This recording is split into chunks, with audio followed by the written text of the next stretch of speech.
আসসালামু আলাইকুম, কেমন আছেন সবাই? আশা করছি সবাই অনেক ভালো আছেন। আমরা আল্লাহর রহমতে ভালো আছি। আবারও নতুন একটি ব্লগ নিয়ে আপনাদের মাঝে চলে আসলাম। সকাল থেকেই ব্লগটা শুরু করতেছি। আর আজকে অনেক সকালে ঘুম থেকে উঠে গেছি। সকালের নাস্তা করছি, বাবুর খিচুড়ি রান্না করে নিচ্ছি। তাছাড়া আমরাও যা দুপুরে রান্না করব সব কিছু বের করে নিলাম, কারণ আজকে একটু বাহিরে যেতে হবে, মানে আমার পাসপোর্ট বানানোর জন্য।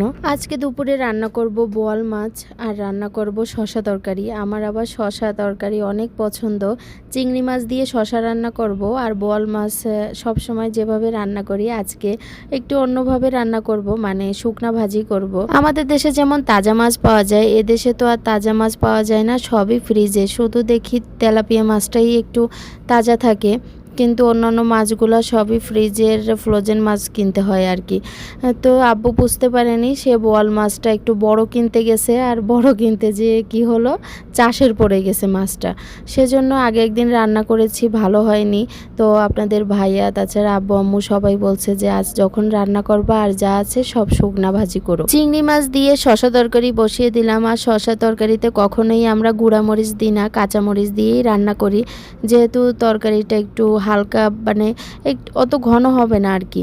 এমনভাবে রান্না করি, পাতলা খেতেই পছন্দ করি শসা তরকারি, তাছাড়া লাউ, চাল কুমড়া, এই জাতীয় তরকারিগুলো। আর আমি বোয়াল মাছগুলোকে ভালোভাবে ধুয়ে এখানে লবণ, হলুদ, মরিচ আর জিরার গুঁড়া সামান্য একটু তেল দিয়ে মাখিয়ে নিলাম। মাছে যখন হলুদ, লবণ, মরিচ মাখানো হয় তখন সামান্য একটু তেল দেওয়ার কারণ কি, আসলে আমি আগে এটা জানতাম না। আপনারা হয়তো বা অনেকেই জানেন, কিন্তু তারপরেও আমি বলে রাখি, যে মাছের গায়ে আঁশ নাই, মানে আঁশটা নাই আর কি, সেই মাছগুলো দেখা যায় ভাজি করতে গেলে ফেটে ফেটে যায়। যেমন পাঙ্গাস মাছ, তাছাড়া বোয়াল মাছ, রূপচাঁদা মাছ, এই জাতীয় মাছগুলো কিন্তু ভাজি করতে গেলে দেখবেন ফেটে যায়, চামড়া ফেটে যায়। তো যদি একটু তেল মাখানো হয়, সরিষার তেল হোক বা সয়াবিন তেল হোক, যে তেলই হোক থাকে আপনাদের, তো একটু তেল মাখিয়ে নিলে আর মাছগুলো ফাটে না। আমার রান্নাবান্না প্রায় শেষের দিকে, বাবুর খিচুড়িও হয়ে গেছে, তাছাড়া মাছ শুকনা ভাজি করে নিচ্ছি।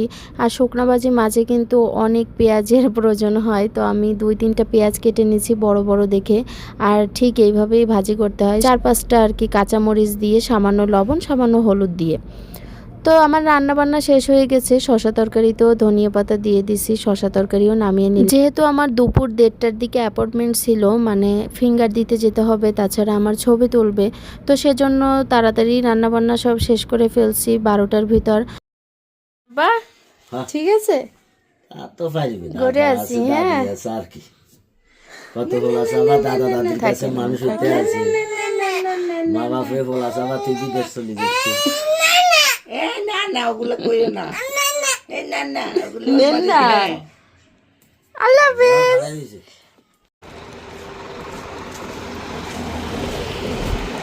এত রোদ্দুর, প্রচুর পরিমাণে রোদ্দুর দিনের বেলা।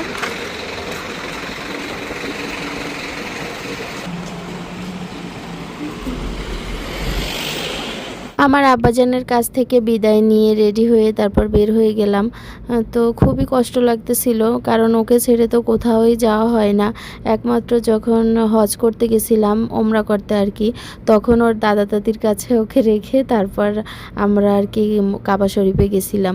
কিন্তু তাছাড়া আর ওকে কখনোই একা রেখে যাওয়া হয়নি। তো আমার খুব কষ্ট লাগতেছিল, আর কিছু করার ছিল না, কারণ দুপুর টাইমে এত রোদ্দুর ছিল, মানে প্রচণ্ড রোদ। আমারই চোখ মুখ পুড়ে যাচ্ছিল, মনে হচ্ছিল। গাড়ির ভিতরে যেও এসিতে কোনো কাজ হচ্ছিল না, এত গরম ছিল। তাছাড়া এদিকে দোকানপাটও সব বন্ধ ছিল, একদম দুপুরবেলা, নামাজের টাইম ছিল। 4 মাস আগে যখন আমি সৌদি আরব আসছি, তখন আমার পাসপোর্টের মেয়াদ ছিল 6 মাসের কম। আর যে কোনো দেশে যেতে গেলে তো 6 মাসের বেশি আর কি পাসপোর্টের মেয়াদ থাকতে হয়। তারপরও আর কি এয়ারপোর্টে কোনো ঝামেলা হয়নি, এটা আমার লাক। তো যাই হোক, আমরা তো আসলাম, দেখতে দেখতে 4 মাস কেটে গেল। আর 3 মাস পর পরই সৌদি আরবের ভিসা রিনিউ করতে হয়। আর আমার ভিসা রিনিউ করতে আপনাদের ভাইয়ার মানে ডাবল খরচ হয়েছিল, 700-800 রিয়াল আর কি বেশি গেছে আমার ভিসার 3 মাস পর ভিসা রিনিউ করতে। আর তাছাড়া আমার শ্বশুর শাশুড়ি বাবুর রিনিউ করতে তো কম টাকা গেছে, কিন্তু ওদের ডাবল গেছে আমারটা রিনিউ করতে, যেহেতু আমার পাসপোর্টের আর কি মেয়াদ শেষ হয়ে আসছে। আমার পাসপোর্টের 5 বছর শেষ হতে আর 1.5 মাস বাকি আছে। তো তার আগেই আমার পাসপোর্ট পাসপোর্ট আর কি বানাইতে হবে, যেহেতু দেশে যায়নি। আর সৌদি আরব যারা থাকে তারা তো জানেই যে 3 মাস পর পর হয় অন্য কোনো দেশে ফ্লাই করতে হবে, না হলে নিজ দেশে যেতে হবে। তা না হলে 3 মাস পর পর আর কি অনলাইনের মাধ্যমে এই দেশে বসেই টাকা দিয়ে রিনিউ করতে হবে। তো 3 মাসের তো রিনিউ করা শেষ হলো, এখন না সামনে যে 3 মাস শেষ হয়ে আসতেছে, সামনে আবার রিনিউ করতে হবে। তো এখন পাসপোর্টের মেয়াদ শেষ হয়ে গেলে তো আর রিনিউ হবে না। এই বিষয়টা নিয়ে একটু টেনশনে ছিলাম যে এই দেশে বসেও যারা ফ্যামিলি ভিসায় আসে তাদের পাসপোর্ট বানানো যায় কিনা, মানে রিনিউ করা যায় কিনা। তো আপনাদের ভাইয়া খোঁজখবর নিয়ে দেখলো যে হ্যাঁ যায়, কিন্তু ডাবল খরচ হবে। মানে আমাদের দেশে বসে পাসপোর্ট করতে যে টাকা খরচ হতো তার থেকে ডাবল আর কি, 25,000 টাকার উপরে আর কি গেছে বাংলাদেশের, মানে 700-800 রিয়ালের মতো। প্রথমে পাসপোর্ট অফিসে আবেদন করা হয়েছিল এবং আবেদন ফি ছিল 20 রিয়াল।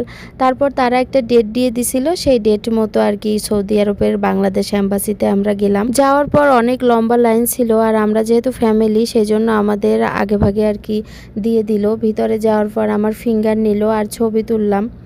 তো তারপর ভিতরে সব কাজবাজ সেরে আমরা রওনা দিয়ে দিলাম বাসার দিকে। তোমাকে কে গিফট দিল? আমার চোখে কি করে দেখো দেখো দেখো, আল্লাহ, বাবালি দঙ্গ করে। ডঙ্গ করে। আলহামদুলিল্লাহ। মামা কি দেখছে আমার দাদা? কি দেখছো এখানে? যেমন দেখছে। কি খাবার নিয়ে এসো পাপা? বলে বুস্টেড নিয়ে এসেছি তোমার করে, কালকে তোমার করে কালাভুনা। কালাবুনা খাওয়াইছি সন্ধ্যার নাস্তা, আজ এবার বুস্টেড পরোটা। আব্বা খাই দেই সৌদি মরি যাও। বুস্টেড খেতে হবে। আব্বা জান বুস্টেড খাবেন? আব্বা কই তোমার? আব্বা কই? আব্বা বাপ চলে গেছে। বাবা কই? দাদু তোমার আব্বা কই? মা চলে গেছে, খাবার কিনে দিয়ে চলে গেছে তোমার আব্বা। পাপা এখন একটু খাবা, বুস্টেড খাবা? নিয়ে আসবো আমাদের জন্য। আমার পাপা খাবার নিয়ে আসছে, বুস্টেড, তাই না? খাও দাদিকে দাও, দাদিকে দাও। সৌদি আরব বুস্টেড তুই তো খাইছিস, খাইলা বুস্টেড, কালাবুনা, তারপরে কি 65 শর্মা। আব্বাজান খেতে হবে এখন আমাদের, এখন আমাদের সন্তান নাস্তা করতে হবে। এই দিয়ে মানুষ নাস্তা খায় না, এই দিয়ে মানুষ ডিনার করে। আব্বা আব্বা বলো ডিনার করবে মানুষ 10টা 11টা বাজে, এখন হবে সন্ধ্যার নাস্তা। সচেতন মানুষের 7টা থেকে 8টা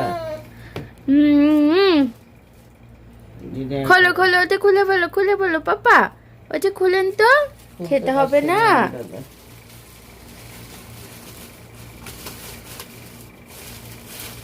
সোনা পাখি, আমার না আজকে খাওয়ার কোনো ইচ্ছাই ছিল না বুস্টেড। আমি খাই। আব্বু আসবে না? আব্বু এসে নাকি? আমার পাপা একটু খাইতে হবে। আমার পাপা কি খাবে নাকি এইগুলা? মাত্র কিন্তু ই খাইছে আম্মু, খিচুড়ি।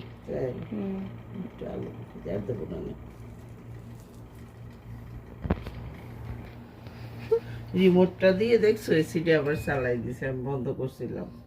তোমার ছেলেও তো চালাইতে পারে ভালোই। তো পারবে না, পুরুষ মানুষ। ওটা হাতে নিতে হবে না? হাতে না, গরম গরম গরম মাত্র বানাই দিছে তো। আল্লাহ গরম পাপা, গরম না, আপনার হাত পুড়ে যাবে তো মা।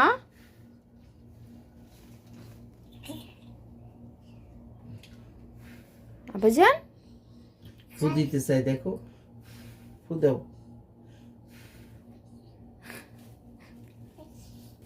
ও ফুদাই। এখন আব্বা পাখি, সোনা পাখিটা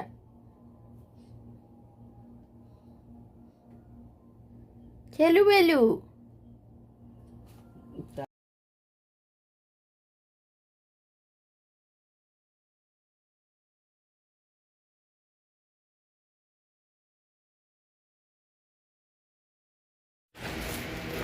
भैया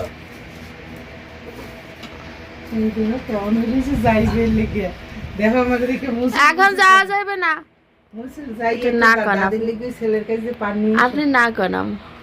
না করলে আমারে শত্রু ভাববে ভাই আমারে এমনিও দেখো না ধাবর দেয় ডেলি 70 আব্বু যাওয়া লাগবে না, আব্বা যাই না পাপা।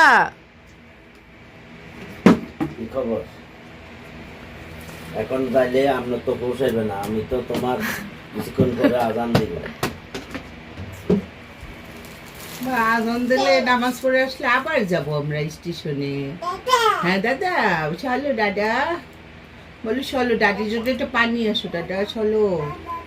হ্যাঁ দাদা দাড়ি টানো, মানে দাড়ি টানো দাড়ি, দাদার দাড়ি টানো। দাড়ি ছিল না, এই যে দাড়ি, এই দাড়ি দাড়ি দাড়ি মনে হয় চিনে না দাদা, এই যে এই যে এই দাড়ি, এই এটা এটা এটা এটা এটা বুঝো না, এই নাও নাও ধরো। মা বাবা না। মনে করছে আমি আসো তো আসো, আসো দাদির কাছে আসো। ওই দেখো আমার ঠেলা মারে কেমন দেখো। আসেন আসেন, দাদার কাছে থাকা লাগবে না, আসেন আসেন তো দাদির কাছে আসেন, আসেন আসেন। জিটি দিব না, জিটি দিব না, না না জিটি দিব না, আসেন আমার কাছে আসেন। একটু পালা দিব না তো, যেতে হবে না, তুমি আমার কাছে আসো আসো। ও দাদা, আসো দাদা কই? দাদির কোলে আসো, দেখো কেমন সরাই দেন। ভাই, দাদু ভাই ও দাদা, আসো, দাদা মাইনা, রে, আও, কোলে আও। আও। আসো